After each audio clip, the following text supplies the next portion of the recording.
Hello বন্ধুরা, আপনারা দেখেছেন যে আমি কয়েকদিন আগে স্টেট ব্যাংকের এটিএম কার্ড অনলাইনে অর্ডার করেছিলাম আর সেই এটিএম কার্ডটি কিন্তু আমার বাড়িতে চলে এসেছে। তো আপনারা যারা জানেন না স্টেট ব্যাংকের এটিএম কার্ড অনলাইনে কিভাবে অর্ডার করতে হয়, তো সেই ভিডিওর লিঙ্ক ডিসক্রিপশন বক্সে রয়েছে, তো আপনারা সেই ভিডিওটি দেখে নেবেন। তো এই হচ্ছে সেই এটিএম কার্ড। তো আমি এটিএম কার্ডটিকে আজকে ওপেন করে আপনাদের দেখাবো এবং এই নতুন এটিএম কার্ডের পিন নাম্বার কিভাবে তৈরি করতে হয় তার প্রসেস এই ভিডিওটিতে দেখাবো।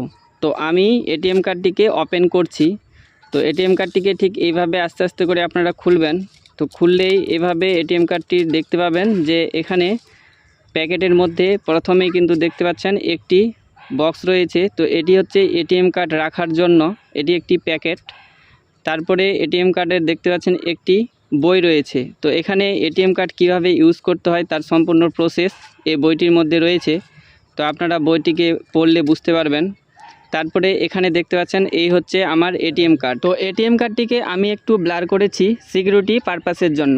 তো এটিএমের বক্স খুললে আপনারা একটি চিঠি পেয়ে যাবেন এবং এই চিঠিটির মধ্যে 4টি নিয়ম রয়েছে কিভাবে নতুন এটিএম কার্ডের পিন নাম্বার তৈরি করতে হয়। আর যদি আপনারা এই চিঠিটি পড়ে না বুঝতে পারেন তাহলে নেক্সটে আমাদের ভিডিও আসছে নতুন এটিএম কার্ডের পিন কিভাবে তৈরি করতে হয়, সেই ভিডিওটি দেখে নেবেন। তো আজকের ভিডিওটি এইটুকুই। ভিডিওটি ভালো লাগলে অবশ্যই লাইক করবেন এবং আমাদের ছোট্ট চ্যানেলটিকে সাবস্ক্রাইব করে আমাদের সাথে থাকবেন।